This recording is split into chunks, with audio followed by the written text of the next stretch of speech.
आपके कांग्रेसी मित्रों की क्या प्रतिक्रिया रही? मैं खटीमा में मेरा बचपन बीता है जी। और वहाँ कांग्रेस पार्टी के एक नेता हैं इसके यूनियन के, कर्मचारी यूनियन के, सर्वेश पाठक जी।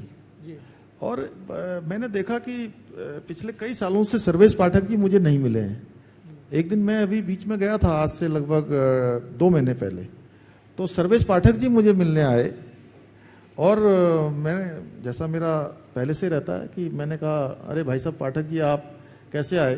बोले भाई साहब आज तो मैं विशेष रूप से आपको धन्यवाद करने के लिए आया हूँ। मैंने कहा बताइए कोई काम हो? तो बोले काम नहीं, काम तो आपने कर दिया हमारा। मैंने कहा क्या काम?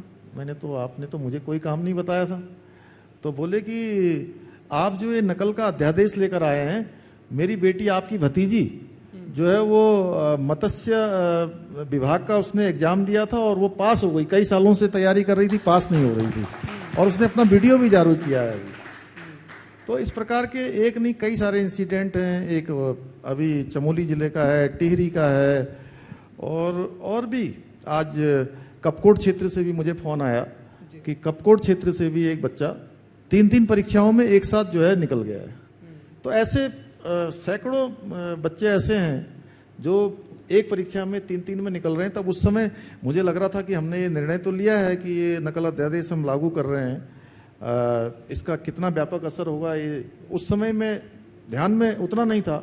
लेकिन अब मुझे बहुत संतोष होता है कि जो काम ये हमने किया ये बहुत ही हमारे बच्चों के लिए, और ऐसे माता पिता जो अपने बेटे को बेटी को छोटी सी कृषि का कार्य करके, अपना अनाज बेच के, अपना घर की सब्जी बेचकर, कोई दूध बेचकर, कोई घी बेचकर, या अपना छोटी सी दुकान से आमदनी करके अपने बच्चों को जो है पढ़ने के लिए भेजते हैं।